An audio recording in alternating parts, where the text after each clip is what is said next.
Bonjour à tous, direction Chantilly ce week-end. Samedi, un quintet moyen, à mon avis pas au niveau de l'événement. L'événement, c'est le Qatar Prix de l'Arc de Triomphe qui nous occupera ce dimanche, 18 partants en départ, vous le savez.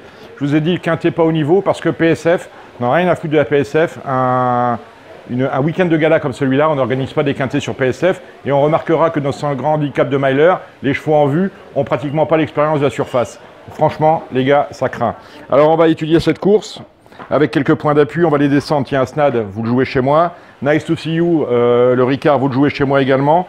Alors je vous parlais de ces chevaux qui avaient l'expérience, qui n'avaient pas l'expérience de la PSF. C'est le cas du 3 d'Evan Afushi. Il est en forme, il vient de bien courir sur le gazon, c'est une première chance, mais l'énigme de la surface. London Protocol, même combat, à l'arrivée, mais compliqué. Zaroz, rien à dire, le curseur est bien réglé, il peut gagner. Extinguish, c'est pas mal du tout, attention à lui. Petit entraînement, on fait appel à Olivier Pellier, il est capable de signer un grand coup d'éclat. Donc déjà, on retient le 3, le 4, le 5 et le 6. Alfieri, pour sa régularité, on retient. J'adore le numéro 8, le Kitim. Il est en plein sur sa distance, il est en plein sur sa surface, il n'y a rien à dire. Il commence à digérer la surcharge que lui a valu sa victoire il y a 4 ou 5 courses, donc c'est pas mal. Aprilios, chance régulière, rien à dire. Saint-Pois vient de gagner, on l'oublie éventuellement pour une 4e, 5e place. Je laisse de côté BMA en dépit de la monte inspirée toujours de Pierre-Charles Boudot. Alors Arvios, c'est un peu l'énigme de l'histoire. Il a gagné le grand handicap de Deauville sur 1600 mètres. Il a confirmé derrière dans le quintet remporté par Saint-Pois. Lui, on sait que la pénalisation n'a aucun effet sur lui. C'est toujours une chance. Et puis en bas de tableau, ma foi, on oublie Donus Rayor. C'est une chance avec Eddie Ardouin. Et en bas de tableau, faites attention au numéro 16 d'Ilaban. Alors on récapitule. On vire l'As, on vire le 2, on retient le 3, le 4, le 5, le 6, le 7, le 8, le 9, on prend le 8 en base. On fait très attention à la candidature du numéro 12, à celle du 13 et à celle du 16. Je vous ai donné 4 bases des outsiders, réécoutez si vous n'avez pas tout compris, mais normalement ça devrait bien se passer. Dimanche, nous restons à Chantilly avec pour le coup la plus belle épreuve de galop de l'année, c'est le Qatar Prix de l'Arc de Triomphe, 18 concurrents au départ. On va décorder, c'est-à-dire que normalement, on décorde à 12 mètres, c'est-à-dire qu'on avait laissé une lisse pour les courses de samedi et les premières de dimanche. On va les décorder, donc le terrain devrait être bon, cela même s'il pleut. Cela dit, on ne sait pas encore la quantité de pluie annoncée, mais ça devrait être assez abondant, si j'en crois mes collègues de la météo, qui sont d'ailleurs aussi bons que les pronostiqueurs dont je fais partie. Bon, 2400 mètres à parcourir, 18 concurrents, c'est extrêmement compliqué. À la lueur de ce que l'on a pu dire sur Enable, c'était pas ma tasse de thé. Elle a toutes les statistiques contre elle. Ce qu'elle tente de faire, c'est-à-dire gagner un 3 ans après avoir remporté des épreuves comme les King George, c'est pas facile. Personne ne l'a fait avant elle. On m'a dit, Coves m'a dit que les juments de 3 ans n'avaient jamais, une jument de 3 ans entraînée en Angleterre n'avait encore jamais gagné.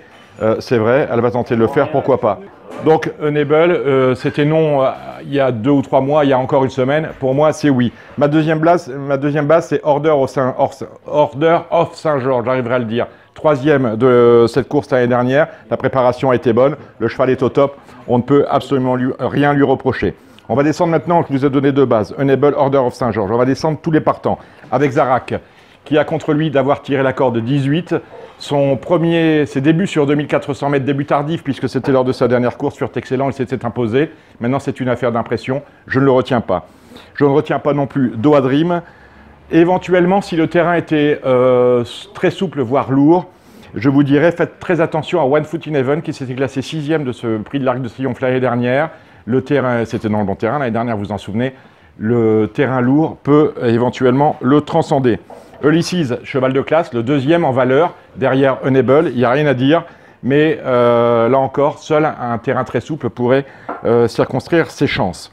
Clouds of Stars, première chance, on ne peut rien reprocher cette année, vient de se classer 2e du prix Foix, il avait 3 victoires dans le coffre auparavant, c'est une chance excellente.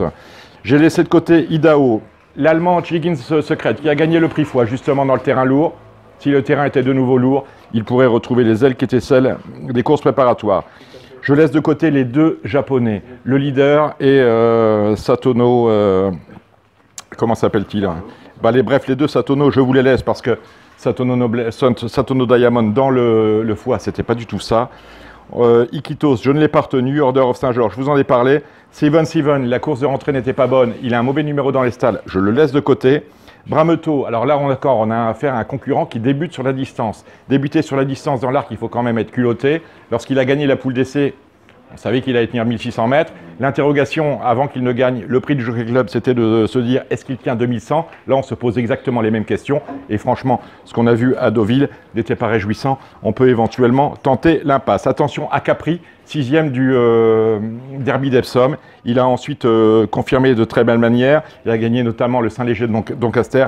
C'est une première chance, même si là encore, lorsque l'on gagne le Saint-Léger de Doncaster, c'est compliqué de venir gagner l'arc.